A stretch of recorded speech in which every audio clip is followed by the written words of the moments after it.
Okay.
All right, it's working now. The iPad's back up. Hopefully everybody can get back in over here.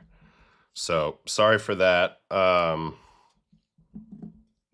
Seems like we're working now. Seems like people are matriculating over. Just make sure that other one's deleted. It's still saying it's deleting it, but looks like it's good. Okay, all right. The restart worked. Thanks for the advice. So we'll start fresh today. Now it's 10:27 on Wednesday, February 25th. So let's start really quick and try to watch these Konnor Griffin at-bats, and then we'll get into the NL East, and then we'll watch more baseball if you guys want. So restarting fixes everything. So sorry for that. I know it was against the Red Sox, right? Red Sox, Pirates from yesterday. We're looking for the number 1 prospect in baseball right here, Konnor Griffin. And we'll watch these 2 at-bats versus, I think, first one's Suarez, Ranger Suarez, and then we'll go from there. All right, starts him with a nice cutter up in. This camera angle stinks. Change up, non-competitive in the ground. Change up again. Connor Wong back there behind the dish. So gets himself to a 2-1 count. And he's going to get a curveball. Okay.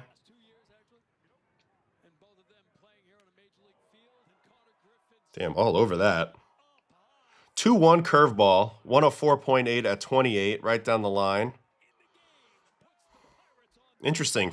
So cutter, change up, curveball. We still haven't seen a Ranger Suarez fastball yet. Here's this pitch again. 2-1 little backdoor curveball action. And Griff's all over it. So that's the first dinger. Here's the second one. This is off of Seth Martinez, former Astro. Mostly a sinker guy, right? So this time right on right. So first one was off of the lefty. Starts him with a sinker in. Pretty good pass at that, but he's a little late on it. Gets jammed for the foul ball. 0-1. Sinker again. Good pitch. So right on right, they try to go in, sinker in, sinker in. 2 very good pitches. I mean, this has basically 0 vertical breaks. That's nice. Sweeper off that. Ooh, caps it. That was a pretty good pitch. So what's he do here? Sweeper probably hangs it. Damn. 111.2. This guy's a freak, guys. 111.2 at 30, 440 feet. I want to know, if we had a better angle on this, I want to know where this pitch was. Because you see Konnor. Connor's entire middle of his chest is off the plate. I mean, he's literally, like, if this is the corner. Come on, I want yellow. Give me yellow. If this is the corner, look how far off the plate he is, and then let's see where the ball ends up. I mean, it looks like it's on the outer edge. So gets him to cap it one time, and then this one backs up a little bit more hittable position, and Griffin destroys it. And this ball is absolutely tatered, almost 112 exit velocity. You see the swing is so simple. I don't think he's going to have any trouble with the transition. He's probably one of the more polished guys I've ever witnessed at this point, so considering his age. So that's how we got started today. We watched a little Konnor Griffin rake show.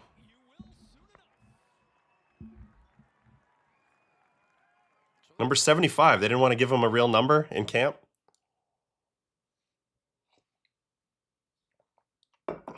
That was nasty, guys. All right, so was there anything else from this game before we move on? Who pitched in this baseball game? Anybody important? Molodinsky, Kelly, Harrington. What about for the Sox? Obviously, wow, Vinny Natoli. Suarez. Suarez had a tough day. Flyout single, hit by pitch, double play, strikeout, ground rule double, homer, strikeout is fine. And did Roman play? 0 for 2 with a walk. Actually struck out, so since we're here, we'll watch Roman's at-bats too, as he's getting ready. 4-seam strike. Here comes the front door sinker. Pretty good pitch to hit, fouls it off, and then another fastball. Gets him the chase up top. So that was good recognition by Molodinsky. I don't know how you say that, but he had 10 vert on that sinker, and then this one's 17, so he gets up above the barrel for the punchy of Roman here. Just 3 heaters. You don't see that too often. Then there's a walk here. This is one of Roman's #1 specialties in life, is drawing walks.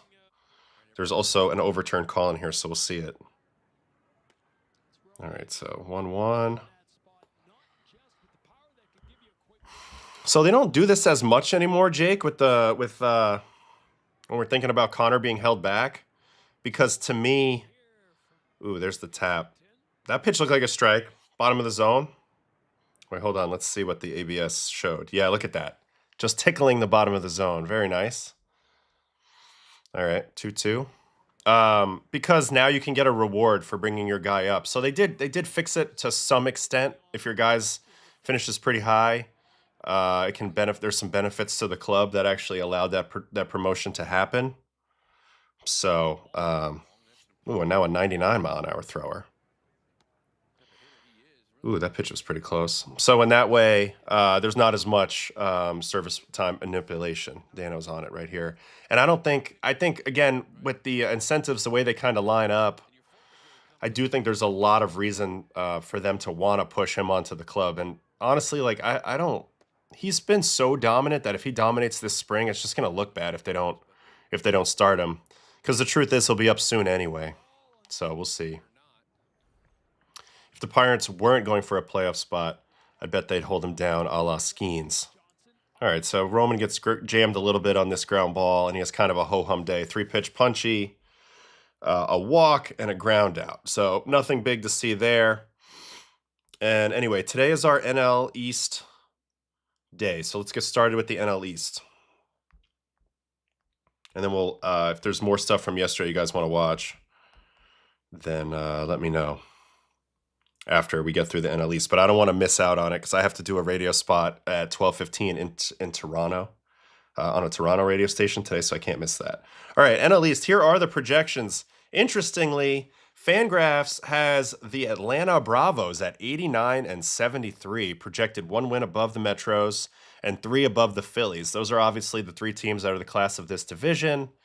Now, the Braves, I'm starting to get worried about them, so we'll break them down first.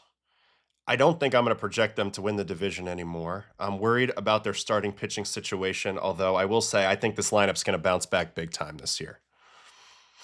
Hold on, what's this real quick? Skeens winning Rookie of the Year hurt them. They don't get the PPI, and he got the full year of service time despite the attempt at manipulation. So maybe they've learned from that, and the Pirates won't do that this time. Ooh, Malajowski, whatever. I don't have to do any Pirates games any soon, and then if I do, I'll figure out that pronunciation. J.R. Ritchie coming is a possible way to protect, so we'll keep that in mind as we look at this. Uncle Ted. All right. I do think this lineup's going to bounce back. I think Acuna, we're in for another big year. You know, you remember what happened the year after he came back from his previous knee injury, MVP. I think we're looking at him taking another run at it along with Soto, going after Ohtani, seeing if they can hunt him down. So Ronald at leadoff spot, Drake Baldwin, last year's Rookie of the Year, Matt Olson, who actually wasn't as great last year as he had been previously, but I think he's probably going to bounce back pretty good. Jerkson Profar, Austin Riley, Mike Yastrzemski, which will be a versus righties, a pretty potent option. Ozzy, Michael Harris, who I think he's kind of the fulcrum that if he goes, this lineup will really go. To me, he's the guy. He's kind of like a superstar who just hasn't hit yet. We saw it mostly his rookie year and at times in the second half last year. But to me, Michael Harris has huge upside. And then Dubon, who is supposed to be Ha-Seong Kim, but, Dubon was supposed to be kind of the rover on this group, super defender. But now he's going to have to play shortstop. Jonah Heim as the backup catcher. Jorge Mateo will be now the new rover. Brett Wisely and Eli White. Eli White will probably get a lot of the at-bats versus lefties. Now, this is where I start to get a little concerned. We've talked about it when we saw Schwellenbach go down, as well as Waldrop. Sale just got extended. Look, he's 37 years old. I expect him to be great because he's always great. But at some point, he is going to decline a little bit. So I wouldn't say it's a slam dunk that he's going to be the same Chris that we've always seen, but it's hard to bet against him at the same time. Strider, I cannot wait to see him in spring. Does anybody know when the heck he's going to pitch? Because we need to see what the shape's looking like, where he's at, arm slot wise, fastball wise, because if he's going to be a stuff guy, then he needs to return his stuff back to where it was before. And if he's not going to be a stuff guy, then we need to see what adjustments he's making. Ronaldo Lopez is just always an injury concern. They've been so injured, and that's the biggest thing with this club. Holmes has had his own share of injuries, and his ceiling's not as high. And Elder's the guy that they inevitably end up using a lot, but he's not a guy that they always want to have the ball. He's the guy that, they're like, okay, fine, Bryce is healthy, he'll pitch. And he's a good pitcher, but he's not a dominant pitcher. So I do think this rotation, you look at it right now, it's fine, but it could take on water quick, and you're going to need guys like, what were we just talking about, J.R. Ritchie, to come and step up and save this team. So, the biggest thing is seeing Strider's IVB and how that looks, and then how does Lopez look out of health, health-wise, because I think that overall the ceiling of this rotation is much lower without Schwellenbach, and we don't know exactly when he's getting back. Now, if you had Sale, Schwellenbach, and then some more question marks, at least you'd have two guys you could really hang your hat on. Now, I do like their bullpen quite a bit. I think this is one of the better bullpens in the big leagues. Iglesias and Suarez is a pretty dynamic back, too. Dylan Lee, I've continued to say, is really, really good. Kinley was great with them last year, but I'm not really a huge Kinley believer, but we'll see. Bummer. It's interesting. Bummer was kind of thought of as to be a high leverage guy. He's kind of settled into a medium leverage guy. And then the bottom of it, we'll see how these guys do. Payamps, Hamilton, Wentz. But, Murphy, when is Murphy projected to come back? I don't know. That's a big loss, too. So these were the two big losses on the offensive side. Murphy, Ha-Seong Kim, Schwellenbach, A.J. Smith-Shawver had Tommy John in June, so you probably won't see him. The Waldrop and the Schwellenbach, they're both going to be on the 60-day, and who knows when they come back. But that's a big deal. Another one was Joe Jimenez. When is he going to get back? Will Danny Young get back to help out? I love DY. He was a fun teammate to have with the Mets. So really, you see this huge injury section right here. All of these, if they had all these guys, I'd feel better about them. But they don't have all these guys, so it's a little curious to say the least. Didier Fuentes is also super young, a guy coming. I just don't know. I think that this is a little bit of a delicate house of cards. They have the new manager who I love and Walt Weiss. And I do feel like on the high end, they could be a division winner, but they're going to need some bounce back performances. Let's go take a look at some of these guys right now. Let's look at what Ole did last year. One thing I love about Matt Olson is just that he posts and plays every single game. 724 plate appearances last year, ends up with an 850 OPS. At the 790 the year before, that was considered the down year. The 993 with the 54 home runs is kind of the tantalizing thing that we're waiting for him to get back to. I expect him to get over 30 home runs again this year and be awesome. He plays every day. The way that he plays will really help carry this lineup. So he's somebody to keep an eye on offensively. Michael Harris, who had just a god-awful first half, did find a little bit more traction in the second half, and they're going to need him to bounce back. 677 OPS for a guy with his talent level is just honestly kind of embarrassing. He's too good. He's too good. He would agree with me. 808 OPS in 2023. And 2022, when he burst on the scene, he was probably even better. Yeah, 2022, he had a 72nd percentile ex-WOBA. 2023, 81st percentile. And then it really started to drop.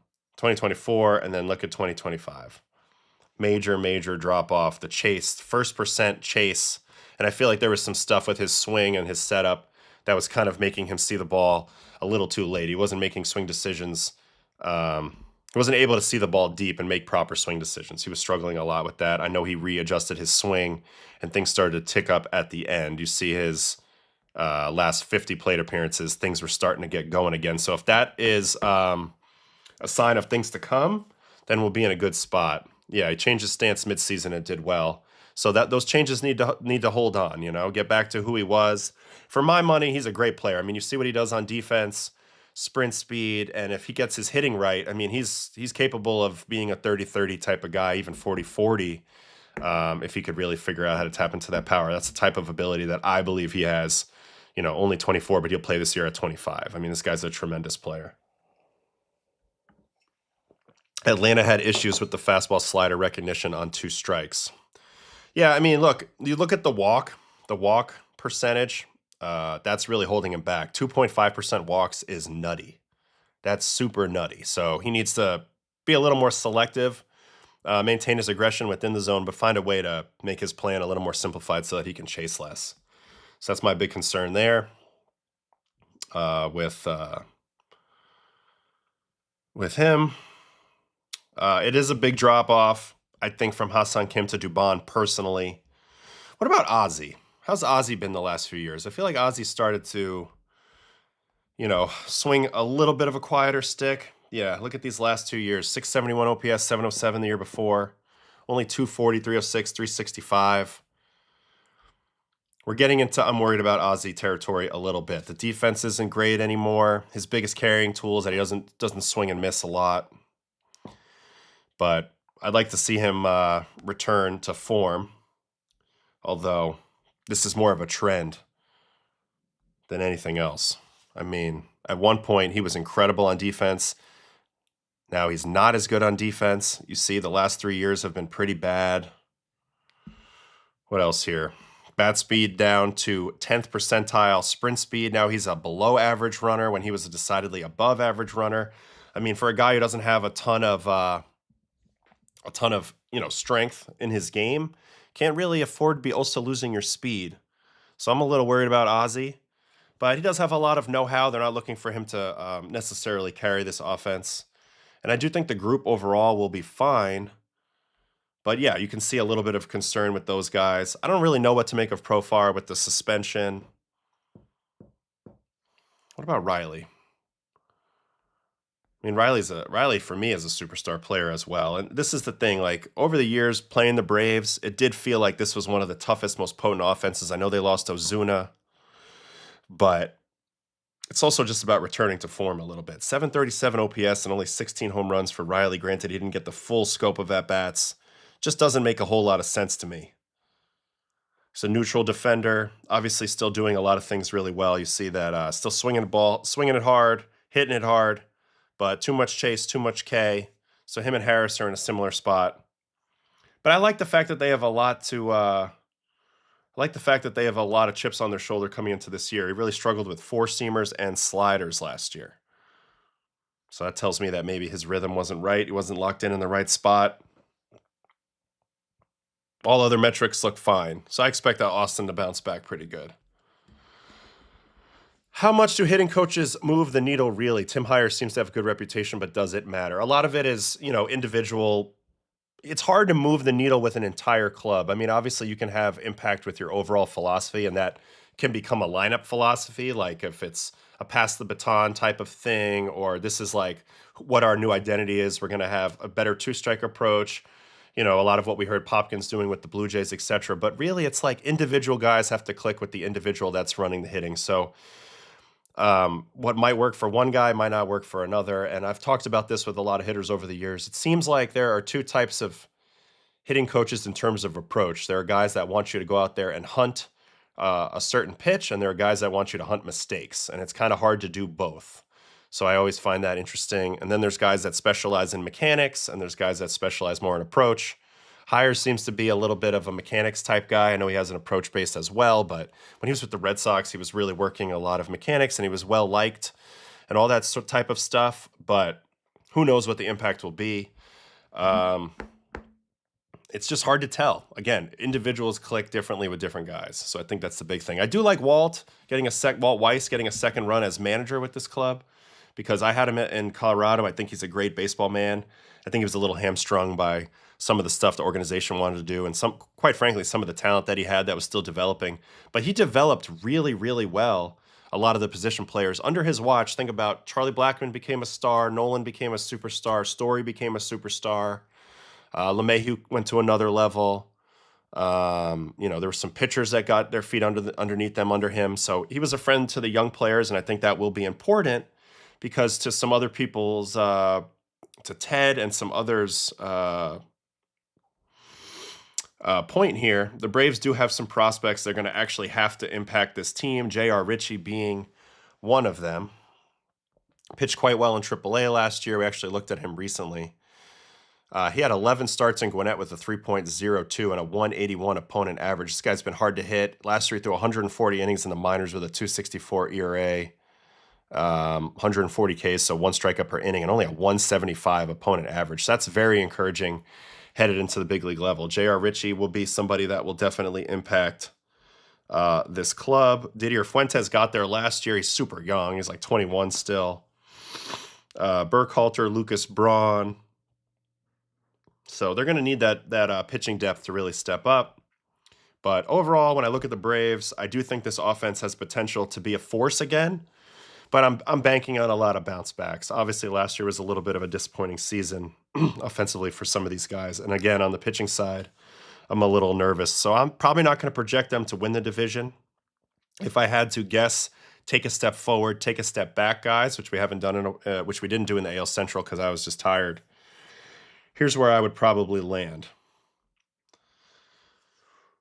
Harris is going to be my guy to take the step forward. He's just too talented. I believe in the talent too much for him to be as disappointing as he was last year.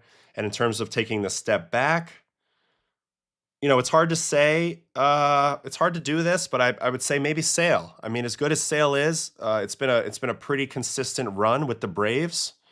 At some point, the velo's going to drop to an area where he's going to get hit a little bit more, and maybe he'll be back in the 3 ERA range. I mean, he's one of the most dynamic pitchers. I think he's a borderline Hall of Famer, and I love Chris Sale.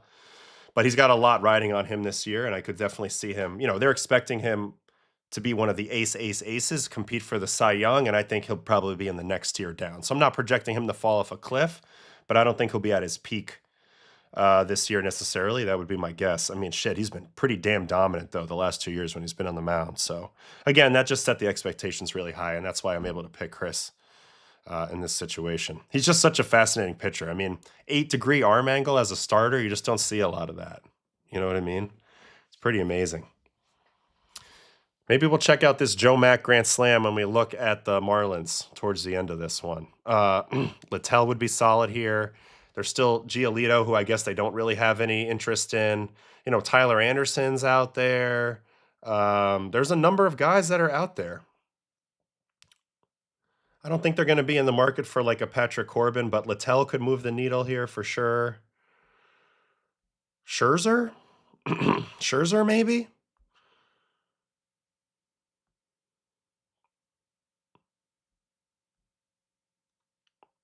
I don't think Charlie Morton's going back. He looked kind of cooked last year. Montas isn't pitching anymore this year still. Turnbull? I don't know. I mean, they could use some more pitching depth.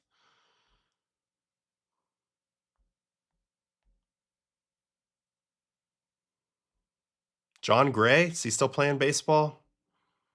So I don't know what they're going to do, but I do think it'll be interesting. What if Sale copies Sean Manaea's arm slot now that he's got his pitching coach? I mean, literally, that would just be like him copying his own arm slot. So that's kind of funny. But I guess that's it for the Braves. Yeah, I mean, I don't really know what to make of them. I think they're going to be competitive. I would not put it past them to be really good, but I can't project them to win the division either. So we'll hold off on that for now after I take a closer look at the next two teams, the Mets and the Phillies. So the Mets are the next team.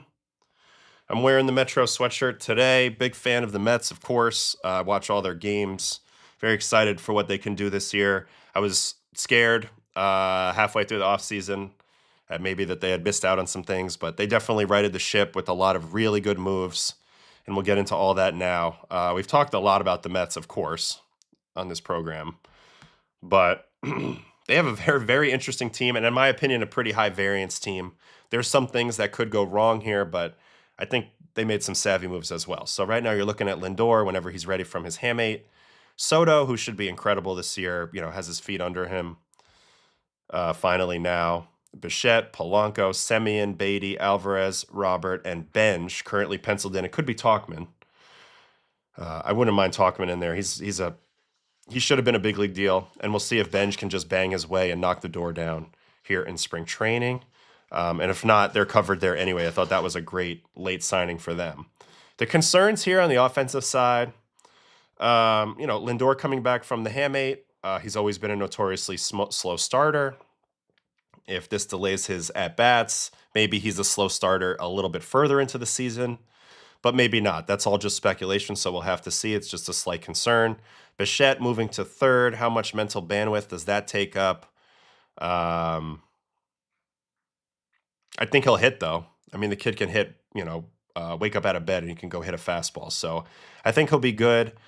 He's got a big job if he is going to bat behind Juan Soto, because if he's not producing, then that makes Juan Soto that much easier to pitch around.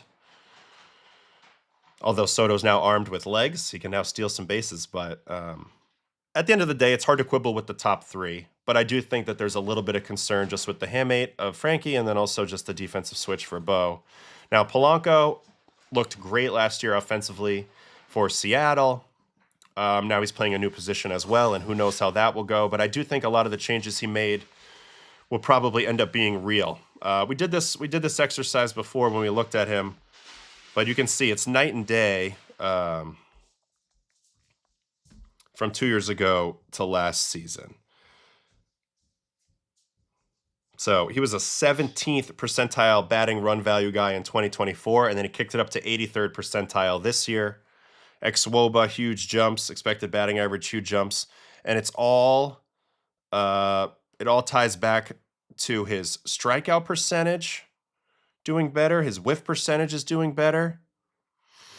Where's his bat speed? Bat speed jumped up to 36th percentile from 19th, so swinging it harder, but also being a little bit more selective at the plate and squaring up the ball better. So he made actionable change with his swing, and it worked. Sometimes you see guys make these big changes in offseason and it kind of backfires. They have to go back to who they were before midway through the season. Not the case for Jorge. Jorge's changes worked really well, and he was able to hit the ball harder consistently than he ever has in his career. 63rd percentile hard hit. That's a noticeable jump. His previous high ever was 49th percentile. So I think the changes are real, and I think he's going to be a good player, switch hitter. No idea how he's going to play first, but I do think he's going to hit pretty good. Soto 50-50 is coming. That is a bold statement. I'd like this roster a lot more with Pete. Well, I think that's pretty much an obvious thing to me. Would I rather have Pete Alonso or Jorge Polanco batting fourth? I'd rather have Pete Alonso, but they don't. They weren't content to pay him what the Orioles paid him. And now they're in this Polanco situation. Now, Semien's an interesting one, as he's been really, really struggling offensively. And now he's in there in the 5 spot. And this bottom of the lineup, this group right here, what a variance group this is. Beatty, Alvarez, Robert, and Benj. All these guys have the ability to be above average performers, dynamic players. They also have the ability to not be good. So anybody who thinks that they know what's going to happen with this Mets offense doesn't know, because the bottom of the order is going to make or break this club. Everything from 5 through 9. I think that's the biggest thing. So how's this bottom of the order going to do? Now, Beatty looked pretty good last year. Will that carry over? Getting DH at-bats, maybe some outfield at-bats. I'm not really sure. Alvy seemed like he fixed his swing, and he looked a lot better in the second half. He just needs to stay on the damn field. I think Robert was the most savvy move that they made because he has legit top 20 player in the game upside, and it's still all there in front of him. He just has to get back to putting it together. Let's go look at Luis Robert again. Has he hit it? Has he played it all yet in spring?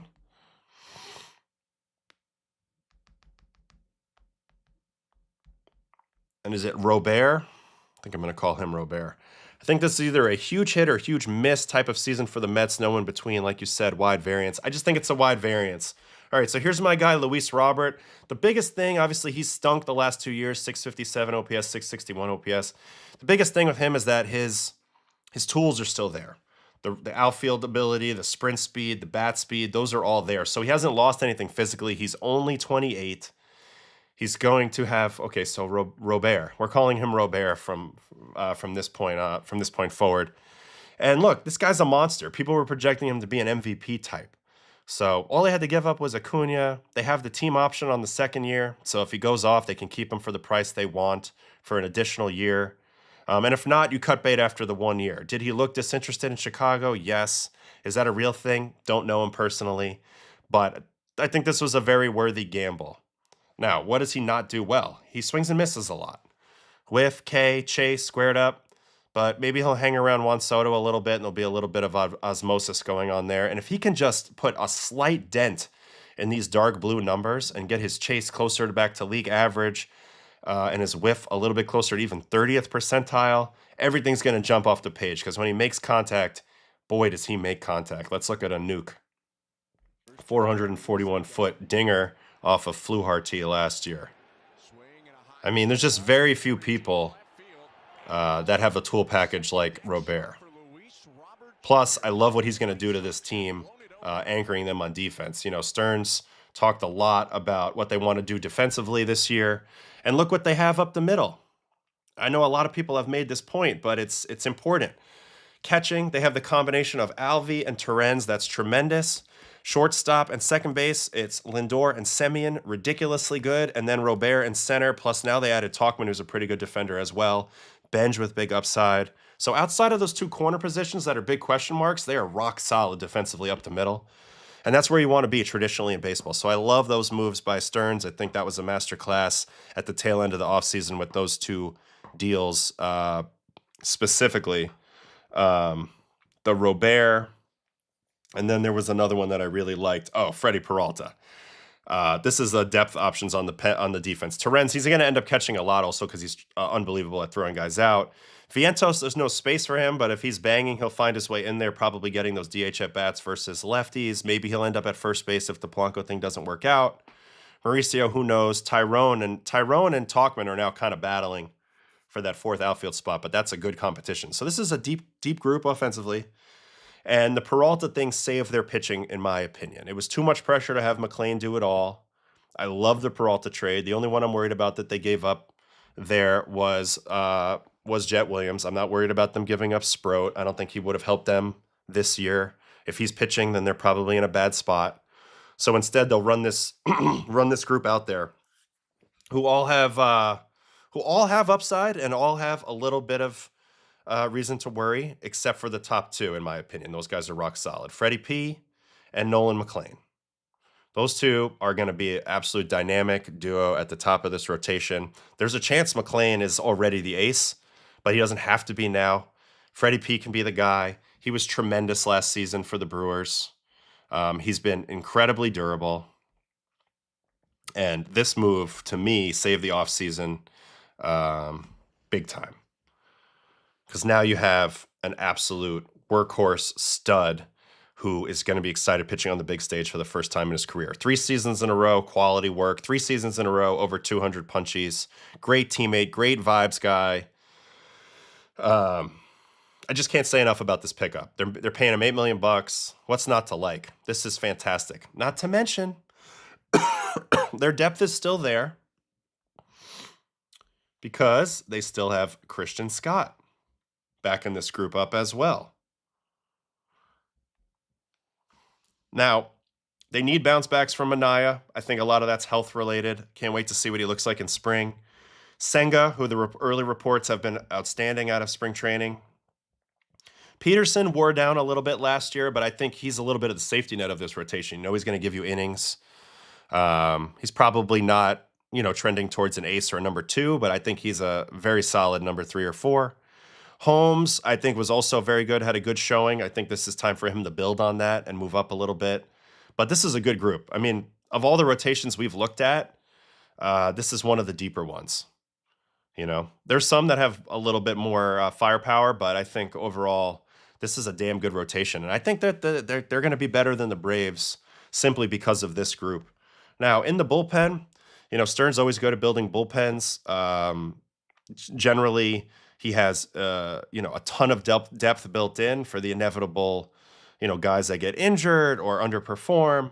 But, losing Edwin probably was the one move that I hated the most this offseason. But Devin Williams has just as good a chance to be, a top, to win the Trevor Hoffman Award in the National League this year. He's really on Edwin's level. They're close. I know Devin had a little bit of a weird season last year, but you go look at the overall track record, it's just as good. Luke Weaver, I think, put a little pressure on himself at the end of the year, but that's a solid pickup. I love Raley. I know he's older, but he's going to go out there and he's going to pump strikes. He's going to match up really well. Then they have 2 older, hard-throwing dudes here, Garcia, Brazoban, keep the ball on the ground. Hudson's a weird arm angle. Tobias Myers is part of that depth group I was just talking about in the rotation, but he can also impact in the bullpen. So Christian Scott, Tobias Myers. I don't think we're getting Big Drip back. No. McGill's gone. I don't think we're getting any of these dudes back either. Reed, Minter will be back. Daniel Nunez probably not, and no Reed Garrett either. So, but at lat surgery on AJ Minter, I mean, you would think there'd be a pretty good chance that Minter comes back. Have we heard any reports about Minter? That would be a big piece as well. There's also Jonah Tong, Jack Wenninger. So this team has a ton of depth. I mean, you just look at it overall, they'd have to really, really fall apart this year to not make the postseason. Winning the division, of course, they're going to need some better performances than they got a year ago, but I don't know. Taking a fresh look at this roster, it's strong. I think it's stronger than the Braves. I really do. I mean, Morabito, Melendez, Young, and then here are the starter depth pieces. Waddell came up and did a nice job last year. Robert Stock is not going to be a guy that anybody's excited about anymore, but he's been quietly figuring it out at a very late age, throwing sidearm, doing all sorts of different, he's got a new spike curveball. He's a very smart pitcher. We'll see if he can come up there and fill some innings. Christian Scott would be the high-end guy, and then Jonah Tong. What to do with Jonah Tong? You don't want to rush him, but he's pretty much just dismantled the minor leagues. So I'm sure there's some it's going to be interesting to see how he looks. I think he might be pitching today. Will he add any more pitches? Will he work to the edges a little bit more? Will he keep doing the same thing, and will the results flip around? I think those are all fair questions, and we'll just have to wait and see. Dylan Ross is a guy who could come up and impact the bullpen, as well as Ryan Lambert, who we actually watched yesterday, who looked pretty explosive. But you look at all these NRI bullpen guys. This is a David Stearns special. Craig Kimbrell, Carl Edwards Jr., Nick Birdie, Joe Jaquez, Anderson Severino, Kevin Herget, Ryan Lambert, Albert Alzolay, Mike Bauman, Daniel Duarte, Nate Lavender, who's actually got a sneaky, really good fastball, got returned back from Rule 5, and Matt Turner. Would take a major collapse not to make the playoffs. Well, that's great because that's never happened to the Mets. All I'm saying is they should have high expectations on this club. I know last year they didn't make it, but this team is very deep. This is the deepest overall roster that we've looked at yet, outside of maybe the Dodgers. And to me, I mean, the Mariners may be a little better 1 through 25, but like 1 through 40, this team is really, really good. To me, it's just like, will they keep everybody healthy? Will some of the starters bounce back, or will they start to take on water in the rotation? And then what is Bichette? I think Bichette, Bichette's defense, Polanco's defense, Semion's offense, and how soon Lindor can get himself into prime shape. Those are all fair things to worry about. And then just who's going to pop from the bottom of the order. But there's so many guys here that you would think at least if 50% of those go well, you should have enough firepower to be in the hunt for the division. So Who do I think takes a step forward this year for the Mets? I think it's Alvey. Alvey's my pick. I've been a big driving the Alvey bus for a long time. He just needs to stay on the field. I think he's finally got his swing sorted out. And I think maybe this is the year that he puts it all together. 786 OPS last year, really highlighted by a dominant second half. We know that he's had a hard time staying on the field with some freak hand injuries. But, I mean, you look under the hood. I mean, 93.1 average exit velocity, 54.3% hard hit. That's tremendous. Walks enough. Defensively, he didn't have his best year last year, but I think he's a pretty good defensive catcher. Really has a lot of care factor back there. I think the framing will come back up. Alvey's my guy to kind of pop back in there. You look at the last 100 plate appearances, he was decidedly above league average in ex-WOBA. Finished strong. And really, he's been trending better at the plate. So I've always been a big believer in Alvey because I've seen kind of the work ethic and the person up close.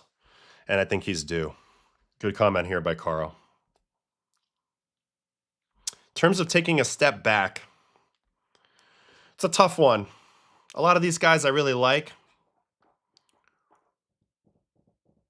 Just who's going to take a step back given the expectations? I mean, I'm tempted to pick Bo. Let me see who else. I mean, I don't think the expectations are that high on almost any of these pitchers except for McLean, and I'm not betting against him. I'm not betting against really any of these top two guys in the bullpen. So I guess I'll pick Bo.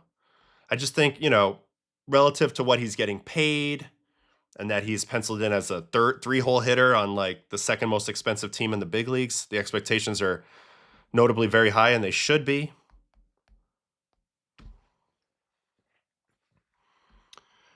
But, what if he goes out there and he doesn't hit for any power and he plays below average defense, and maybe the batting average is under 300? Will that be a little bit of a letdown? I think that's conceivable. Do I think he's still a really good player? Yeah. But maybe he won't be a 311 hitter this year, 840 OPS, and maybe the defense will continue to be an issue, and then it'll seem like a little bit of a letdown. So that's why I'm going to pick Bo. Even though I really love him as a hitter. I mean, 98th percentile expected batting average is tremendous. You just take a look down it a little bit. Doesn't walk enough. Bat speed's not great. Swings a little bit too much. Now he's in a pretty much a pitcher's park. You could see where his offensive numbers could take a small hit, and then the defensive thing, we just don't have any idea about it. But boy, was he playing really poor at shortstop last time we saw him, and all of that really coincided with some really scary physical decline metrics, like his sprint speed now being down to 21st percentile. If that trend doesn't reverse, we're in a little bit of trouble here. So I guess that's where I'll put it. Other than that, I think this team's in good shape. I definitely, at the moment, I have them winning the division above the Braves. When I look at the Phillies, we'll see if I feel like they can contend. All right, let me get in the chat here for a second. As a Jays fan, love Bo. Hope he does well and takes care of his body, but he hasn't done that for a while. I mean, I do think the incentives for him do line up pretty well. Granted, he could stay for 3 years and make a boatload of money, but he'd love to opt out and get a longer deal and break the bank even further. We talked about how he needs to be out there on defense to reestablish his value. So I could see that being a thing. Injuries because of the turf in Toronto hurt Bo's legs. That's why he didn't want to go back. Interesting. I'm just really curious to see how it all pans out at third. Maya says that Peralta could maybe underperform compared to last season. That's fair as well. We just looked at Freddie. He did have, kind of an outlier season for him last year in terms of results. All the way down here with a 2.7. He's never really put up that quite of good of a year in that type of bulk. So I think that's fair. He could be a pick. But I also think he's got a lot of his incentives lined up to be really good this year as well. He's a free agent. He was underpaid through the stretch of his career. So, let's see. Skip the step back for the Mets. I already did it. Sorry, guys. Anyway, let's book a Alvey with a 5-WAR season. If Torrens could hit consistently, his defense is better. There's no doubt. I mean, he led the whole world last year in throwing run value. He's a really, really important piece for the Mets. So He'll end up getting a lot of playing time, but we'll see. And then they can even use Alvey and DH versus lefties and stuff too. They're saying Tong's big new pitch is a cutter. Can't wait to watch Tong. Love what Waddell brings. Reminds me of what Darren Oliver brought at times. Yeah, and it's a little bit unfortunate for him because he's not going to get a guaranteed spot, really. Like, he's not going to be guaranteed to be up there. He's probably going to have to get optioned a number of times. That's just his reality, but he's going to come up and fill a need. You know, cover innings, maybe a spot start here or there. It's a lefty, some things like that. I mean, what's there really to say about this guy, about Juan Soto? You know, he's primed to take a run at MVP. I think he's you know, it's hard to quibble with him. I think he's probably the fourth best player in baseball. I think it's Shohei, Judge, Bobby Witt, Juan Soto. I know that the defense is kind of trash, but the offense is so spectacular. Who cares? I mean, he's guaranteed to have over a 900 OPS. Even with bad luck last year, he had a 900 OPS. Bad luck early in the season, I should say. But he's simply incredible. So nothing really to say about him. Love him so much. Blue Jays literally didn't offer Bo a contract. Front office had no interest in bringing him back. I don't think that they were going to play him at third, and obviously the defensive decline was a little sketchy, so maybe it was mutual here. And then Enzo saying Bo is clutch. And do we believe in clutch? I'd say to some extent, but probably not like that it's a permanent skill you can be great at forever. Turf issue was BS. Blue Jays didn't want him back. Yeah, that's kind of how I felt about it. I felt like they kind of saw through some of his decline, and they weren't really ready to go there with him on that level. You know, pay him. I mean, certainly the Mets broke the bank. I also think, though, you know, remember, the Mets also stole him from the Phillies. So the Phillies are our next team that we're going to look at because they're projected third, one game below the Mets. And I do think if he got to the Phillies, I would have liked the move for the Phillies because I think they ultimately could have used a little bit of a different dynamic in their offense, more of a contact type of guy. Hold on, I just got a weird text.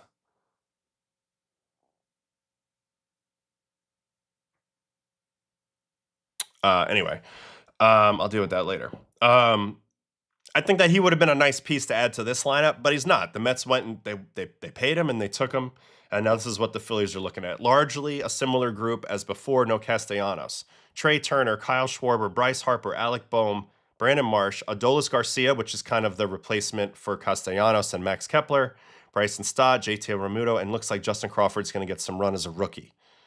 This team's been great on offense all of the years. It's mainly driven by how good Schwarber is. Harper has obviously a huge chip on his shoulder if you've seen him talking at all lately, so I expect him to be pretty damn engaged. Boehm, I mean, they're kind of sick of him there, but he's a good player. We'll see how good he is. Obviously, is he a winning player? Hard to say. And Trey could be a little better as well. But this is an offense that's been pretty good. They are banking on some bounce backs, Garcia being one of them. But I still love this offense. This team has a lot of know-how. And I think over 162, they're going to do a great job. I think they have less question marks than the Mets. And, you know, Schwarber almost kind of competes with Soto in terms of like overall output. So it's pretty close between the two offenses. Depending on Lindor and Bichette and some of the bottom order of the Mets, the Phillies might have a better offense. It's pretty close. It's pretty close. Now, from the pitching side, we don't know when Wheeler's coming back. I think that's kind of ultimately what's going to set their ceiling. But Sanchez is now a true ace. Luzardo is definitely a number 2. Nola's a bounce-back guy. Walker's just hanging on for dear life at this point, but should give them innings. And then Painter is a big X factor for this team too. We've been kind of waiting to see what he's going to look like this year. He changed a lot after his injury. And, you know, he's still a consensus very high prospect, but he's never really been in the big leagues. He's still very young, so we're going to have to see how he does. That could go either way. But Wheeler coming back is the big deal. When is Wheeler supposed to be back? Canadian says he thinks the Phillies are going to win the NL East going away. Carl's asking me, did I think Citizens Bank was a tough place to pitch? No, it's hostile, but it kind of locks you in a lot of ways. Obviously, it's a pretty good place to hit home runs, straightaway left, straightaway right. Center can play decently big. Obviously, they've had good teams, but I always felt like it was a good place to pitch. Good visual from the mound. Usually go in there with a little bit more piss and vinegar after getting completely abused in that bullpen. I don't know. I feel like it does bring the best out of you a little bit, being in that environment. I know that it's gets a lot of pub as being a big hitter's park, but I don't know. I never felt like it was a horrible place to pitch either. Always felt pretty good. Wheeler out mid to late May. How he looks when he comes back is going to be a huge deal because he's up there on the short list of the best pitchers in the game, top 3 or top 4. So I think that's the ultimate X factor for this team is Wheeler, and then also what Painter looks like. Now in the bullpen, Duran, which was a great trade. So now they have him for a couple more years, and he's as lights out as anybody. Alvarado coming back, got suspended again. But, I mean, obviously, that's a lot of firepower at the back end. Both guys throwing about 100 plus. They got Keller, who had a really big breakout last year in the bullpen for the Cubs, going to keep the ball on the ground. Kerkering, can he bounce back from what happened to him at the end of the year? I'm still a big believer in him. Will his slider shape return to form, or are they going to keep reducing the size of it? It's been weird how it's backed up 3 years in a row, even though the results have still been there.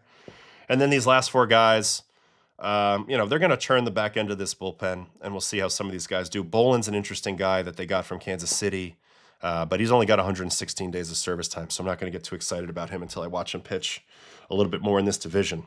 Same with like Zach Pop. Like Zach Pop's got a lot of good stuff, but is he going to turn into a dominant guy? Hasn't yet, even with that stuff. Marlin, Blue Jay, been around a little bit. Wheeler's the big one, though, man. When can they get him back? Because he's on the short list of best pitchers in the game. All right. Who else we got here?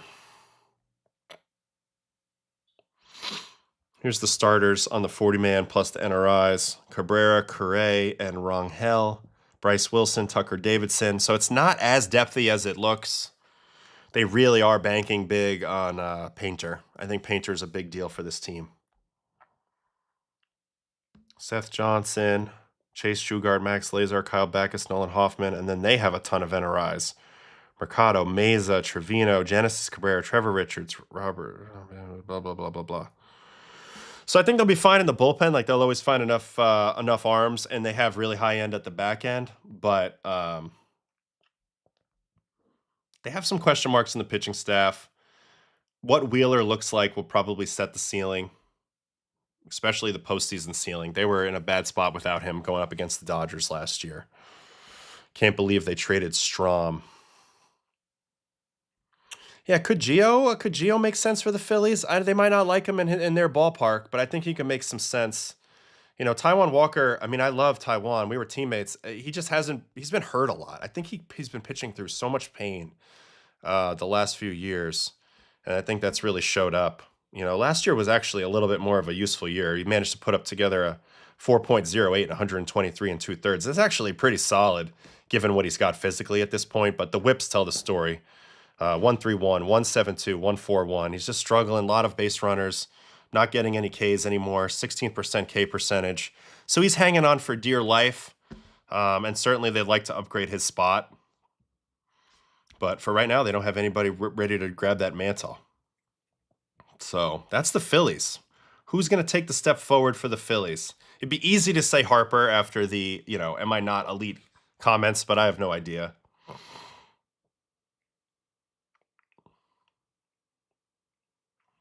How did Trey look last year? I feel like Trey hasn't really had the year yet that we've been waiting on with the Phillies. I mean, yeah, last 2 years, scraping past 800 OPS, but he's got more in the tank. He did hit 304 last year. I'm just gonna leave him alone.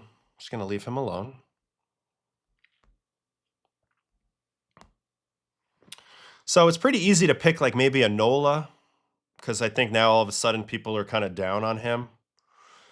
But I think Luzardo might even go up another notch. If he can fix his tipping issue, I mean, he's really coming into his own. He's so nasty. So I might say Luzardo could take another step forward, and they could have triple aces by the time Wheeler comes back. Luzardo could stretch into ace form along with Sanchez and Wheeler. So I'm going to say Luzardo to take a leap forward. 3.92. He could do better than that. I could see him being in the low threes, even into the twos. I disagree. Trey was excellent last year, great offensively and defensively. Well, I just looked it up. He did play pretty good. He did play pretty good. I guess my perception of it was that he hasn't had, maybe like a mid 850 OPS, 860, 870, something like that. But overall, he was solid. Hit over 300, played good defense. You guys are right. I'm going to leave him alone. He's fine. He is fine. He's doing fine. So thanks for checking me on that. I think Luzardo could take another leap, though. This guy's so good. His numbers are even better than what he actually put up. Expected ERA, 80th percentile. Really, really good. Just lefties like him don't grow on trees. Averages 96 threes. Got a great everything. Changeup, sinker, breaking ball. The sweeper became a big pitch for him last year. So again, they could have a three-headed ace situation with Christopher Sanchez, Luzardo, and Wheeler when Wheeler gets back and gets rolling again. So I love that. As for taking a step back for the Phillies, well, I'm not going to pick Sanchez. I mean, Adolis would be another guy who could maybe take a step forward. He had such a weird year last year where it felt to me like maybe he wasn't right physically. A lot of people there's a couple people in the chat here. Dan's talking about maybe Schwarber. I just think Schwarber's dialed now. I think this is who he is now. I think he's going to be like a 50 home run a guy again. So I have a hard time. Picking him out. Luzardo already pitched close to an ace last year. He just had 2 blow-up starts back to back where he's left in too long and tipping and then fixed it. Yeah, just like finish the job. Finish the job and you're there. Dombrowski not done trying to improve the team. They could use another starter. I think there's no doubt about that. They could even maybe use another reliever. AL East will be on Friday. Penguin. All right, my step back guy. God, it's hard. Maybe Brad Keller. I mean, this was a little bit of an outlier season he had last year. Go out there and try to duplicate it, and Philly, you can see a scenario where he struggles early and then kind of gets to him a little bit. I mean, because he was incredible last year. So now the expectations are high. He's getting paid over $10 million a year, so he's a big-time guy. But he doesn't really have it in his track record. He was mostly a starter. He's relying on infield defense. 2.07 in 68 appearances is electric. So even if he stepped back to like a high twos, that would be probably a little bit of a letdown off of what we're expecting now. So I guess I'll pick Brad Keller just with the variance of relievers. These are all kind of weak little picks, but I don't really have a whole lot of prediction from the Phillies. So that's kind of where I'm at with the Phils. Now, in terms of the standings, because obviously I have to project a winner here, it's awfully close for me between the Mets and the Phillies. I think the Braves now are a little bit behind them. I like the aspect of the triple ace monster that they're building. But I think I'm going to project the Mets ahead of them. I think I have the Mets winning the division with the Phillies right behind them. I think it's awfully close, and then the Braves in third. I am going to pick the Mets. I know that's a little bit of famous last words, but I think the Mets are going to be a little better than the Phillies this year. I think they have a little bit more depth to play with than the Phillies. I know that the Phillies have a little better high end in the top 3, but if McLean is who I think he is, then I got Mets, Phillies, Braves at the moment. All right, Marlins and Nats. Marlins are the next team, 75 and 87 last season. They were a pleasant surprise. And they have a very interesting young group. Marcy, Edwards, Stowers, Augustin Ramirez. That's a very, very nice top 4. Konnor, Otto Lopez, Liam Hicks, Connor Norby, who we're still waiting for him to get going. He was very hyped. And then Owen Casey, who they got in the Edward Cabrera trade. So pretty young, dynamic group. Everybody acquired from other organizations. Marcy came in a trade. Edwards in a trade. Stowers in a trade. Ramirez in a trade. Konnor in a trade. Lopez off waivers. Hicks is a Rule 5. Norby in a trade. Casey in a trade. So they don't have one guy that they developed in their projected starting lineup. Insane. And then on the mound, I like what they have on the mound. I don't know that Sandy will remain there all year, but Sandy, Yuri is back. They signed Paddock, which I think was a good move by him. He gets to play in that ballpark, kind of get himself back in a rotation, get some innings, get his value back reestablished. Max Meyer, who we have liked, is back off injury. He gives them a little bit of swing and miss in the rotation. And I've been a Braxton Garrett fan for a while. I think he's a solid, number 4, number 5 type of guy. You could do a lot worse than that. Not a single guy in the starting lineup being 30 is kind of crazy. I think the Marlins are going to be a thorn in everybody's side, and they always are. You go to Miami, and everybody's on vacation mode, and then you have to face some really damn good pitchers in a pitcher's ballpark, and anything can happen. In the bullpen, Fairbanks, who they signed from the Rays, Foucher, who's a pretty damn good guy with a really good cutter, Tyler Phillips, Anthony Bender. So that's pretty good stuff for the back 4. Gibson, Nardi's been solid. King, they got. He had been a Cardinal. And then Jansen Junk, who's kind of like their long reliever, spot starter, never walks anybody type of guy. And they have some real prospects coming. This one hurt them a lot, though, this injury for sure. Ronnie Enriquez. He was filthy for them last year. So that is a big loss in their bullpen. If they had him, that would be great. And then they have some big prospects coming, including Thomas White, who is one of the more electric pitchers in the minors. Joe Mack, I've been told that we need to watch this Joe Mack grand slam yesterday against the Phillies. So let's do it. They play each other yesterday, Marlins, Phillies? Was that a split squad game?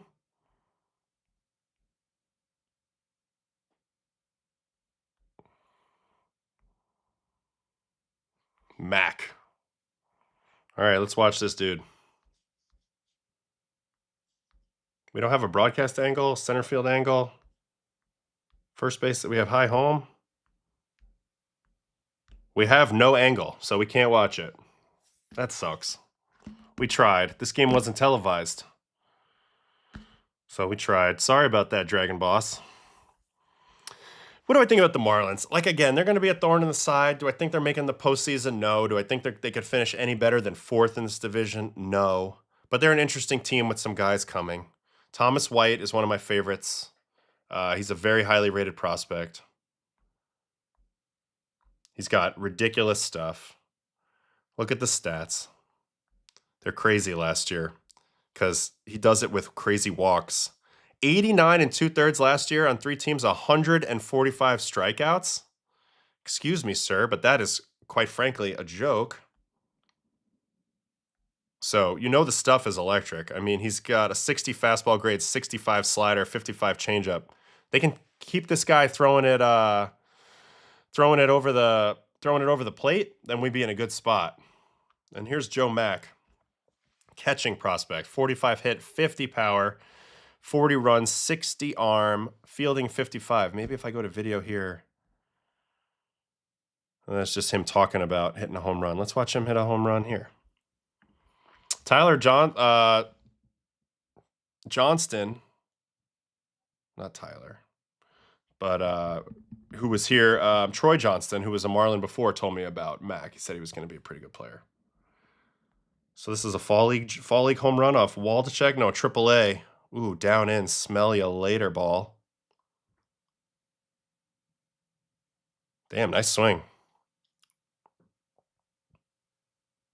Oh, he's got a little bit of a Julio Franco bat tilt right here. Bam. A lot of teams are moving away from televising spring games, which kind of sucks for us because we need a video feed to get any of that information. But that's the big thing. I also really like this guy in the draft last year, Iva Arquette. He was out of Oregon State. I believe he won the Golden Spikes, maybe. He was a pretty damn good player. I liked him a lot when I looked at him in the draft last year. He should be a very good hitter. Last year he hit 354, 461, 654 with 19 home runs before becoming the 7th overall pick out of he's from Hawaii.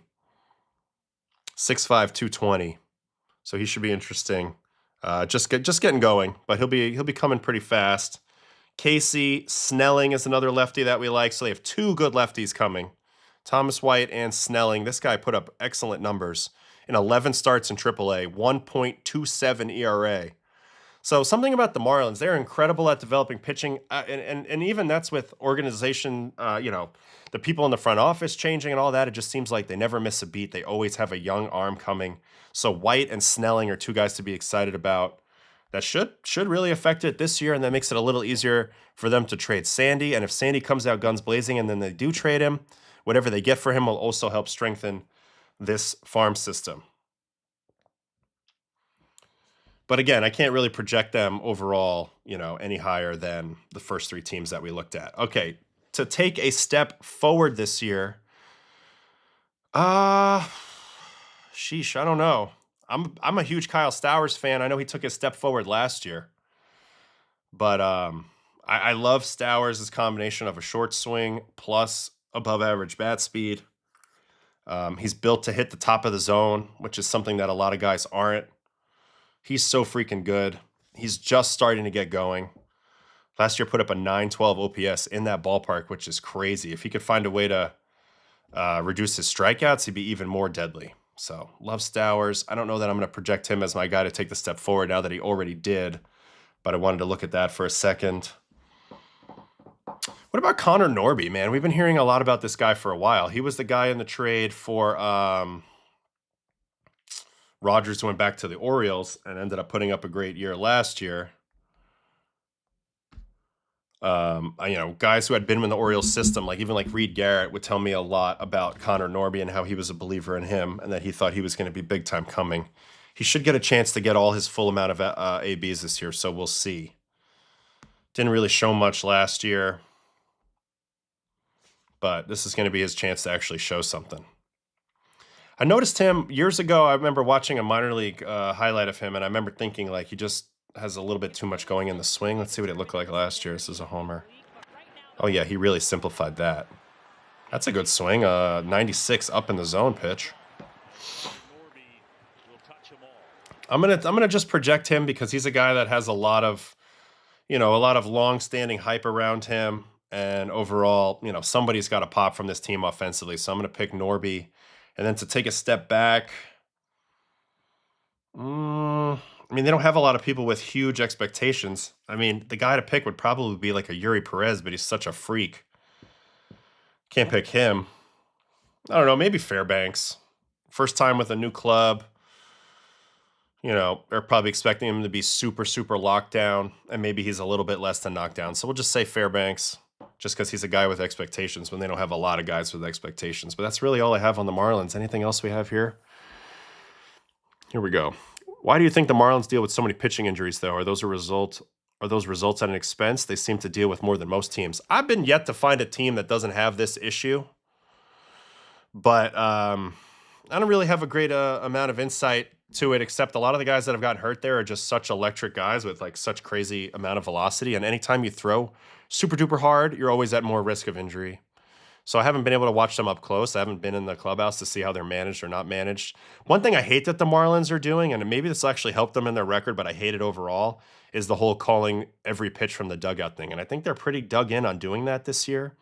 So I don't know. I think it's going to make them a little bit predictable because you know what type of percentages they're looking for with each pitcher rather than reading and reacting in game moments. But at the same time, they will have their guys in an optimized usage. So that'll be intriguing. Here's some info on Lindor. Lindor had his stitches removed today, can restart impact activities in 2 to 3 days. Scheduled to be ready for opening day. Great. We'll just have to see whether it impacts his ability to be a fast starter or not, because that's a big deal for the Mets. They need Lindor to hit the ground running this year. Did I review Otto Lopez? He's the guy the Jays may have moved on from too early. So I faced Otto Lopez a few times. He's got pretty fast hands. And he's been solid, I feel like, for the Marlins. Let's go look what the metrics have to say about Otto. So hasn't cracked 700 OPS in the 2 years where he's gotten a lot of run. Xwoba likes him a little bit more than that. Says he's getting a little unlikely. He's a very fast. He's got a very quick time to the ball. So I think that's swing length. I don't know about his bat speed. Looks like it's a little below average, so that's not exactly inspiring. And he's not a power guy, But he's a good player, man. He plays good defense. Look at that. 9 outs above average on defense. He's fast. He's not intimidated by velocity. And he's a good piece. He's a solid piece. I like him a lot. He had some big hits against us with the Mets the few years that I was playing against him. Let me see something here. Do they have any... Bat speed improved last year. Whiff percentage improved. K percentage improved. So maybe this is a guy who's just improving a little bit. I know that his batting run value went down, but some of the underlying metrics actually went up. So he was extremely unlucky last year, and I expect his value to improve this year. Love you. Going to library? Yeah. All right, you good? Yeah, love you. All right, love you. And I think he's a great fit for the Marlins in general. Hits a lot of line drives. It's a very fast infield. Pretty big outfield. So I'm a big fan of that. Oh, wow. World Baseball Classic search is coming. That's going to be cool. So, yeah, I'm high on the Marlins in terms of them being a little bit of a thorn in everybody's side, but I can't project them to do any winning, like make it into the postseason. I know some people have them there.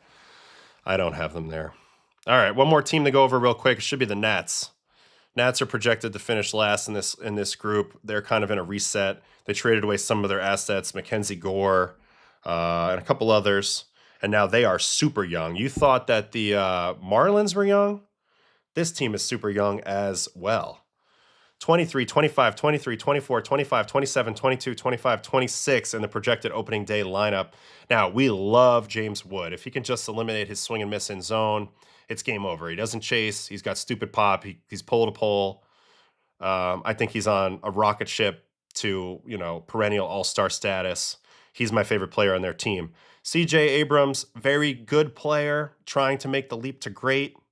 We'll see. Lyle, or Lyle, however you pronounce that, was good in a small sample. Who knows if he can back that up. Cruz needs to figure it out.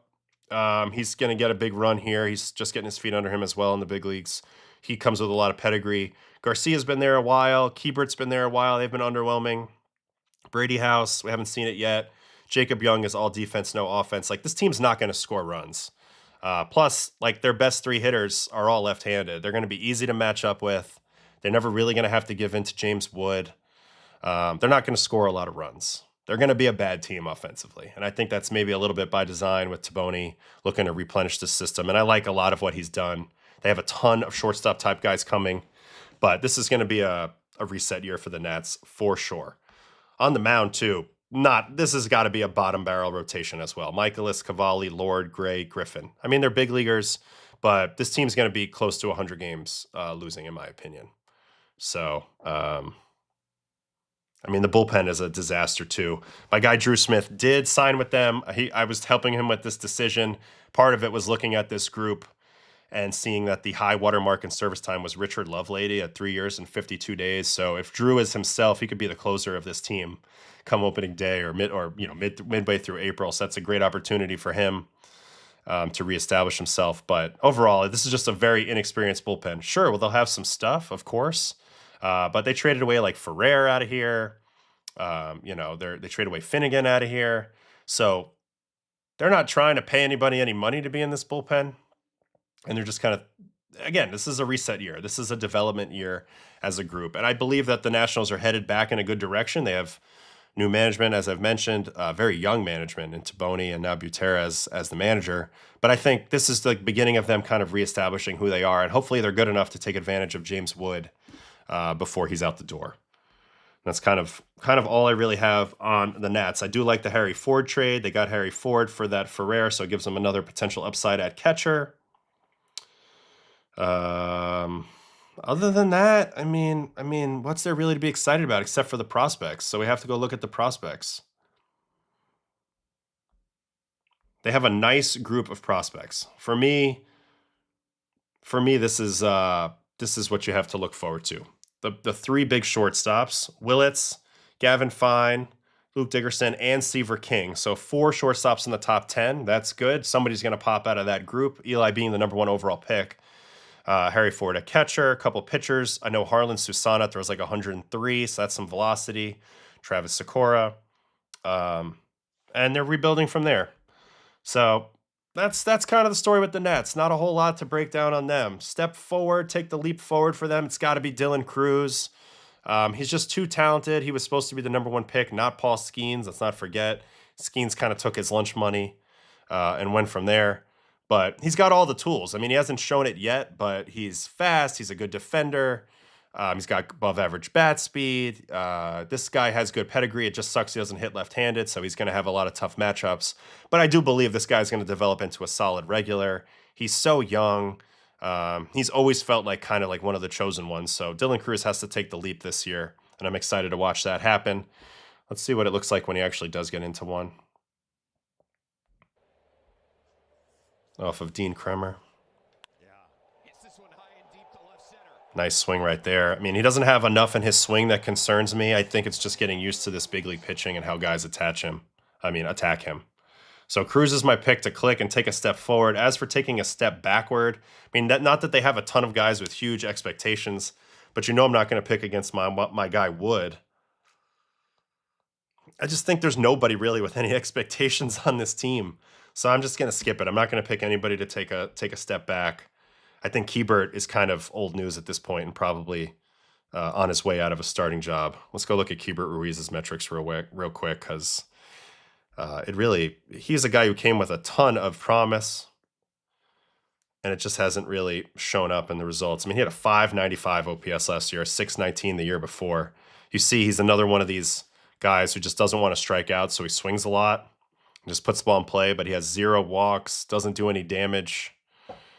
Defensively, he's been a butcher, so Keibert's kind of on his way out, and it ended up being kind of a disappointing situation. But that's kind of been the story of the Nats. You know, Mike Rizzo staked a lot of his future on those guys that they got in those big trades. Juan Soto trade, Trey Turner, Max Scherzer trade, those two in particular. And this group just didn't work out. You know, it's a shame. But I do think now they got to reset, and we'll see where they are going forward.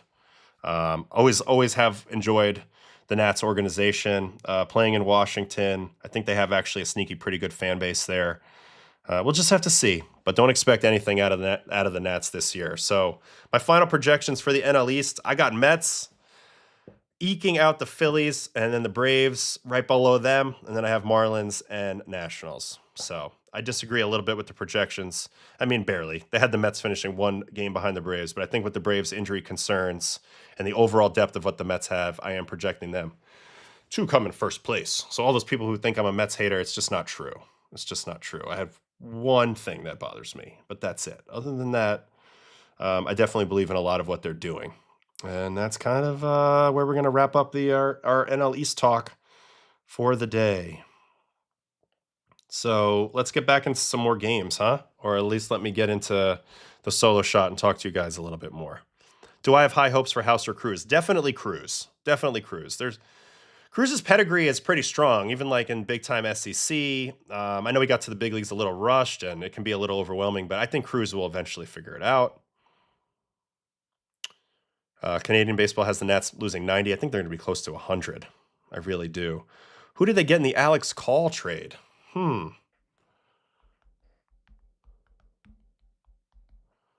Alex Call trade. They got him for a pair of fun pitching prospects. Eric Swan, 4th-round pick, and Sean Paul Linan, a Colombian who pitched mostly in high A. So they got him for a couple pitching wild cards. Alex Call, that was what they did last year. They need some more higher level minors pitching prospects to actually compete in the next 2 years. That's my concern, that they won't get enough talent up there to take advantage of this James Wood window, because I truly think that he's a superstar once he makes a couple small adjustments. I mean, he's so dynamic at the plate. Big fan of that. That was in the Soto trade, so that was a great pickup by Rizzo in that trade. Taboni and Butera come from organizations that are so big on analytics. So far, the Nats have used 24 different pitchers. Only 5 used their fastball as their primary in spring. Wow, interesting info. Yeah, I mean, look, Taboni came from the Red Sox. He's smart. He's got a lot of player development background. I think they're going to become a really good player development team. That's kind of what they have to do. AL Beast is on Friday. We saved the best for last because that's a monster. That's a monster. All right, can we watch Bazzana and Jack go yard? That's the plan. So let's look at our games from yesterday so I can just make sure I know what I'm talking about. So Bazzana went deep in the Cleveland versus Dodgers game. We should have, Dodgers are usually always on TV, so we should have that. I don't think the Jack one we have any footage of, but we'll try. All right, here he is, Mr. Travis Bazzana. Oh, off of Enriquez. All right, first pitch cutter. Second, so first and second, it's going to be a 3-run Johnson. First pitch cutter in off ball. Second pitch sinker. Oof, sinker right on left. Don't make a mistake. And he makes the mistake. Good swing. Paja stops running very quickly. 107.8 at 23, 423 feet for the former #1 overall pick and the Aussie getting ready for the WBC. Surprised he hasn't left yet since they play in Tokyo. But, man, really nice swing there. Do we get a first base view? No. Let's check out Bazzana's setup.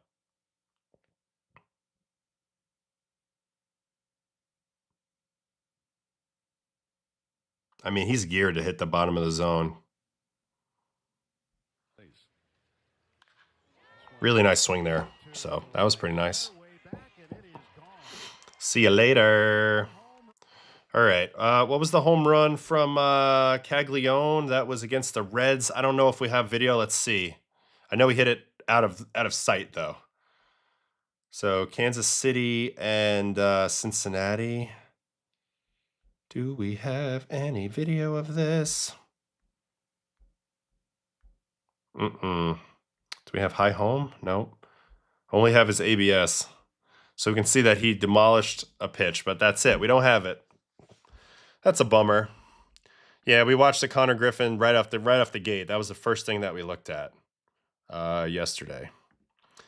Did I see Wilyer Abreu's check swing broken bat yesterday? Yeah, we could watch that real quick. That was Red Sox Phillies, right? I mean Pirates, Red Sox, and Piratas. Wilyer Abreu so strong that he breaks his bat check swinging. Now the question is, which game was it in? Which one was it?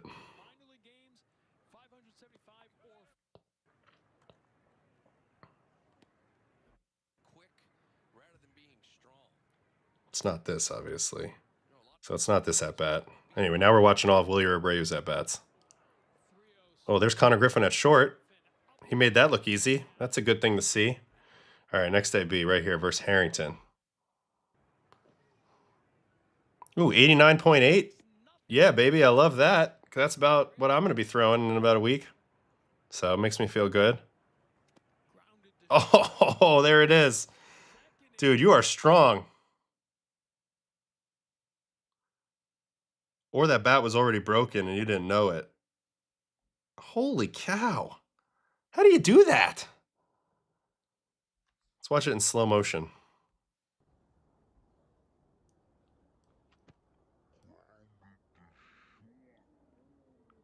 I mean, that's freaky. And yeah, you went. Dude, that is so funny. How did he do that? That's wild. Damn. That was crazy. I don't even know what to make of that. All right, let's go check some other games. What else happened yesterday? Boom, boom, boom. I'm sure there was some good pitching in here somewhere to watch. Somebody who debuted and did a nice job in yesterday's spring games.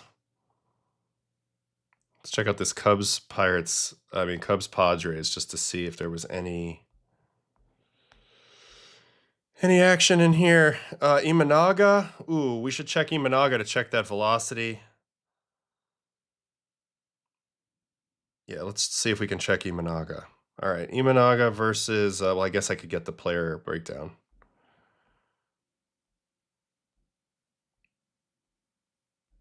Shota Imanaga. Wow, big difference. Averaged 93 on the four-seam yesterday, so that's big. 93 on the four-seam. That's 2.2 miles an hour from last year, so I wonder what he's been training. Looks like him and Tyler Zombro, who is one of the directors of pitching over there for the Cubs, have got to work. That's impressive to see. Let's go watch some of that if we can. Cubs, Padres. You would think this would be on TV.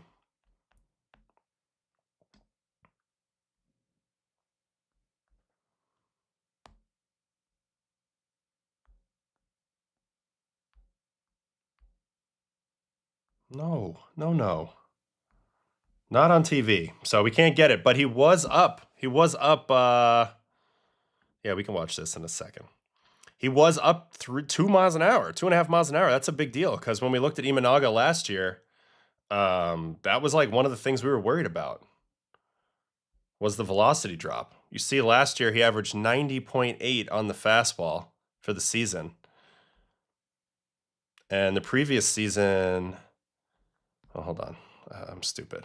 2024, he averaged 91.5. If he's averaging 93, then that's a noticeable jump, and his fastball is going to play a lot different. So that makes me a little more excited about the Cubs, not for nothing, that he was able to show good early in spring. Then we'll see if he holds on to it, but that's very encouraging.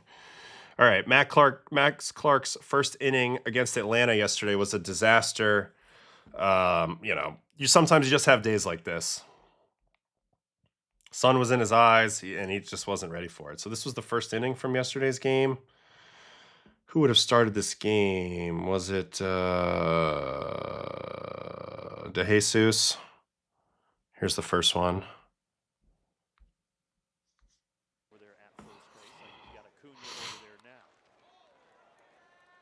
He's got the glasses on.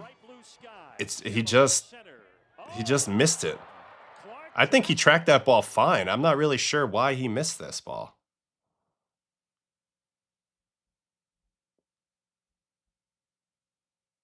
I don't think this was a Sun thing. I think he just missed it, which can happen. Talk about a lonely feeling. Yeesh. Such a lonely feeling. All right, and then there's another one. Right here, Austin Riley, the very next batter. Poor guy. Poor guy had a day. And Riley sends it to left. The wind is blowing in, and now that was Sun for sure. He thought he was on it, but he wasn't on it. And this one is going to play to run. I mean, talk about a drip though. Custom cleats, double tape, 3 or 4 chains, eye block down the faces, glasses on. So he looks good out there, but he didn't look good making this play. Yeah, you can see it right there. I mean, he's just like, I can't see it. Oh, what a lonely feeling, huh?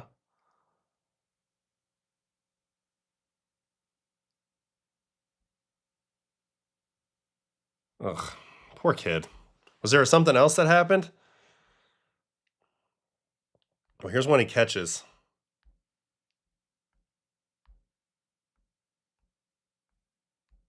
Wait, so we only had feed for 1 inning? What kind of joke is this?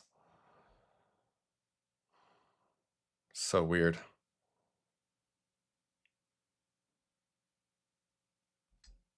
What about it? What about Max Clark at the plate? 0 for 2 with a walk. And we don't have angle on that. It's so weird. Why are we only getting half a game here? This is super weird. Oh, God. All right, what else we got? Amaya's pitching against McLean tomorrow. Perfect. So we'll watch both of those. This is what happened here. He didn't have enough chains on. A 4th chain would have offset the glare from the first 3. Frozen Harold. Yeah, I think we've debunked this a little bit. I've been watching the games. Guys are framing everything, and they're not... realistically, I think you're going to see more challenges in spring training because it's a little more loose. I think we're only going to see on average 4 challenges per game for both sides. So overall, this framing is still a big part of the game. You can't assume a challenge, so people will be framing all the time. And then, not to mention, the framing could help fool the batter or the pitcher into challenging or not challenging, depending on how good you're at. So I think it still matters a lot. I think it will matter. Oh, Verdugo Jr. Yeah. Go to Albie's double.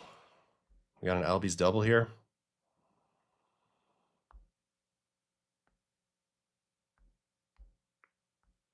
Oh, we got video for this. Ground ball. Here comes Max. Kicks off the wall weird. Oh, he slipped on the throw. Ugh, he had a tough inning, huh? Look at that. He goes to plant on the grass and he gets half grass, half dirt, and then that dirt's soft and you see him almost fall over. Man, poor kid, man. Let's watch him feel sorry for himself on the way back to left. I felt this way. He's like, what the fuck is going on? Diablo Konnor.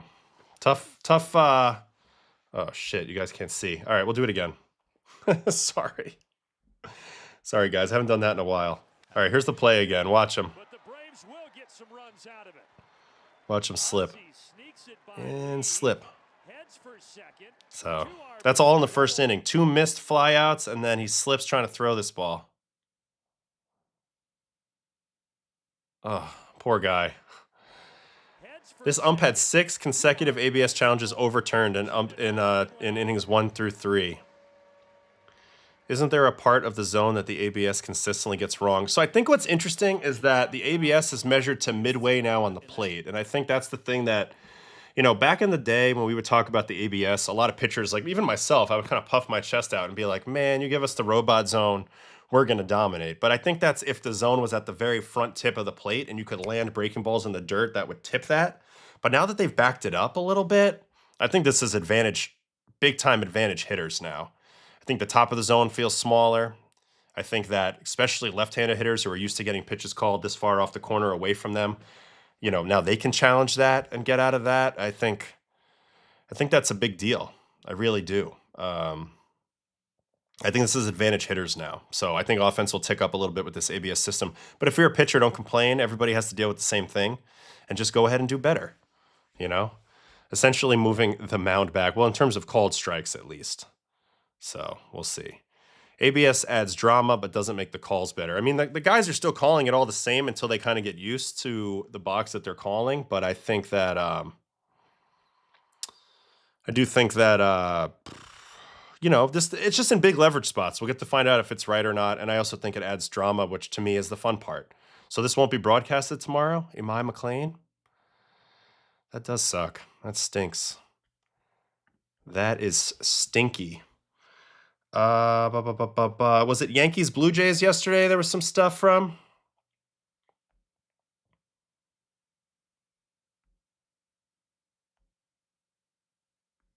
Yeah, there was some stuff yesterday. Yankees Blue Jays. Couple.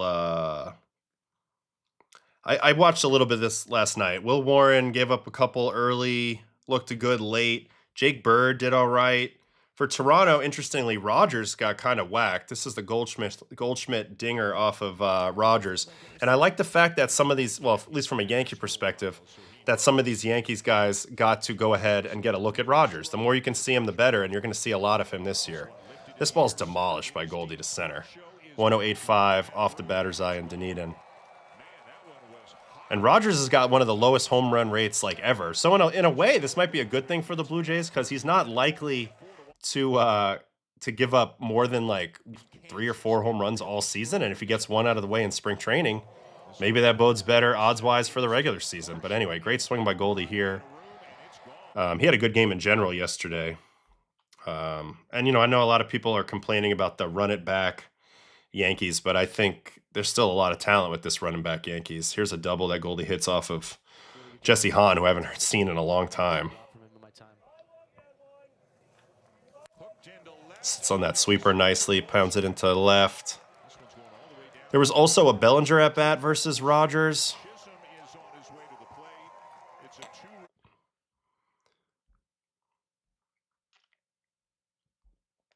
We should watch this at bat. He'll be seeing him.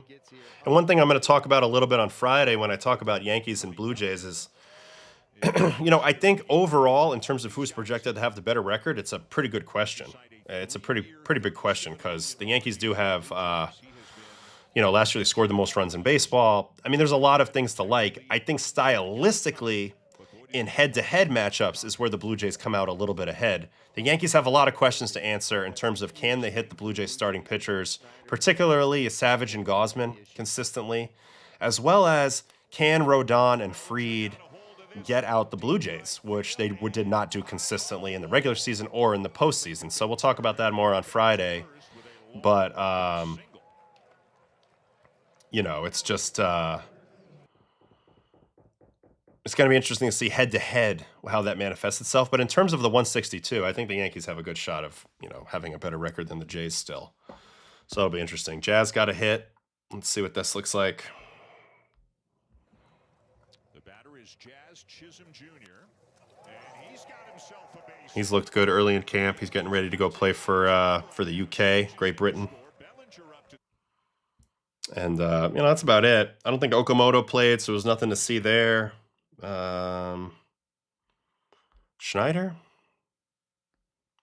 got a hit off of Bird. 5-man bullpens, like 9 guys on the pitching staff. And now it's 13 guys on the pitching staff. Oh, ground ball through the 6-hole. Schneider, rare at bat versus a righty.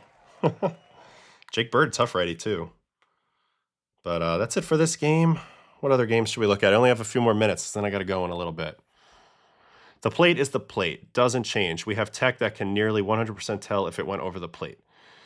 Yeah, but the definition with the ABS is a little bit wonky. It's not really like perfectly 3D box like you would like it to have. You know, they backed up the decision point a little bit, which does change the strike zone quite a bit.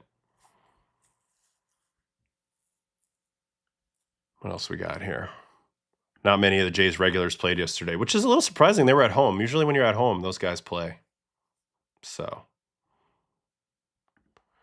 Actions, I can't agree with this. I mean, you can say you didn't take seriously. That's a flaw. That's a flaw. You got to take every game seriously, regardless of what it is. Box should be 3D. So eventually I think we'll get there, but we're not. We're starting off at this point, and we'll kind of see how this all plays out. But it's going to be interesting to watch because, I don't know, the first few games I've watched, it does feel like the zone feels a little smaller at the top and then also at the bottom on those pitches that are heading downward. Like you're not going to be able to clip that very front end of the plate at the knees. So we'll see. Will the non-crouching zone hurt any players? I don't know about that, but I see people complaining about that a lot. Like I saw Sal Frelick complaining about it a little bit, or somebody recently. And to me, it's like you can stand any way you want in the box, but your height, it should be going off your height. You don't penalize a guy for having one style or another style. It'll give you an advantage because I crouch. Everybody would crouch if it gave you an advantage, so you can't do that. You can't give guys a get out of jail free card by being able to crouch. It's the vert that changes with every hitter. Let umpire focus on that. Have an earpiece to tell him if it was on the plate. I don't like the earpiece idea. I like the human element a little bit. What else was there from yesterday? I don't have like a top performers tab to look at in the in the spring training season. Who pitched for Atlanta?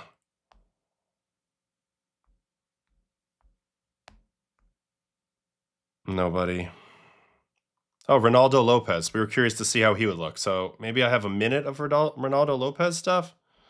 Because it looked like that game was like half televised, which is super weird. Braves, Tigers.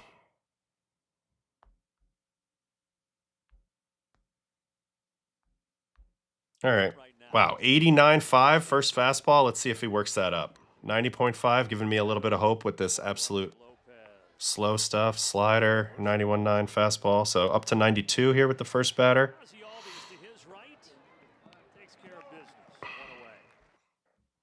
Oh, here's McGoinigle. Perfect. We get a McGoinigle at bat too. All right, first pitch back to a curveball. Nice pitch. Man, see, like McGoinigle is going to be tough to pitch with. He is so small. Man, look at that. Look how he steps in. He is all over the dish. Teams are going to have to try to pitch McGoinigle in quite a bit and try to get him to pop out, get a little jammed. Backdoor slider, no. And then here's a fastball, and there's that McGoinigle swing. He is so good at hitting a line drive the other way for a base hit. This one he got off the end, so only 91.8. But you see how his energy is like so like crushing in towards the plate?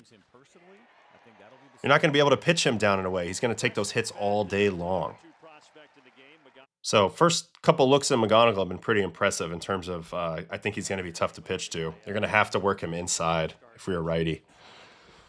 Anyway, Lopez in the early going definitely, you know, maybe he's just slow building, which is totally fine. But Yeah, early on, no velocity, which is intriguing. 90-92 here in this first inning. This is a guy who can throw 100, so we'll see how his velocity continues to ramp up, but early on, not showing a lot of gasoline here. They did not win the division. They got in the playoffs, though. Runner takes off. Then a McGoinigle steal. Slider, and then 93-6. So a little better there. And that'll do it. Climbed his velo during the first inning, so a little bit better there, a little bit more encouraging. Let's watch, see if I can get this at bat for Max Clark. No, it's weird. They showed one inning of this game. I don't know if this was like a weird check-in or something by MLB Network or whatever, but it's kind of odd. I saw some people in the chat wanting me to look at Gavin Stone, who came back off of a long time ago surgery, Dodgers Guardians. So let's do that for a second, then we'll probably call it for today.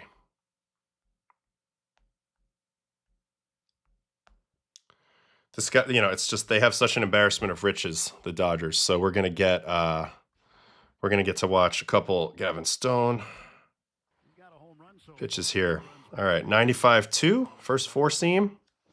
It's good to see this guy back on the mound.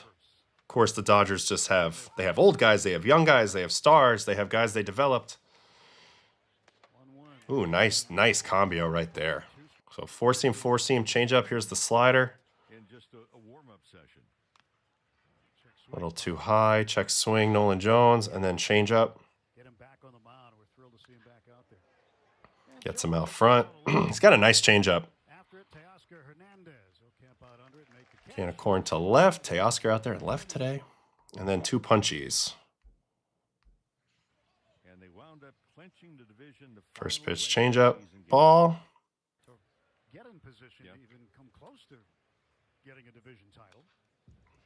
Four seam looks crisp. What's the vert on that? 17.2. That's nice.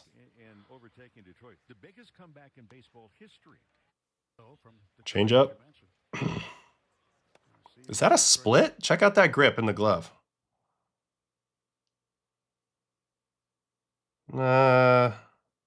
Fingers are split wide, but I can't tell which two fingers those are. That could be a split. It could be a Vulcan. Anyway, that pitch has looked good here. And then the punch outs on the changeup as well. Nice pitch, dude. Four seam the changeup dialed in. Here's Manzardo. Fastball up, ball. Yeah, and there's some metrics on it. So 2024, 27% usage, third most, 178 average, 12th best, 37% whiff, 13th best. I mean, that's very good considering how high the usage is. So changeup's his pitch. There's another one with a whiff. Really good pitch. And yeah, I know it's tough, guys. They have it all. They have it all. Even more pitching. Guys who aren't even on your radar. I bet you he punches him with a changeup. Let's see. Yep. Oh, that's a changeup grip. That's a Vulcan changeup grip. Wow, good pitch. So showcases an awesome changeup in his first action we've seen in a long time out of this guy.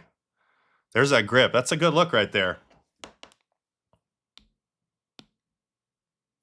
You can see that the pointer's a little bit out of the way, and then it's middle and ring that are split wide.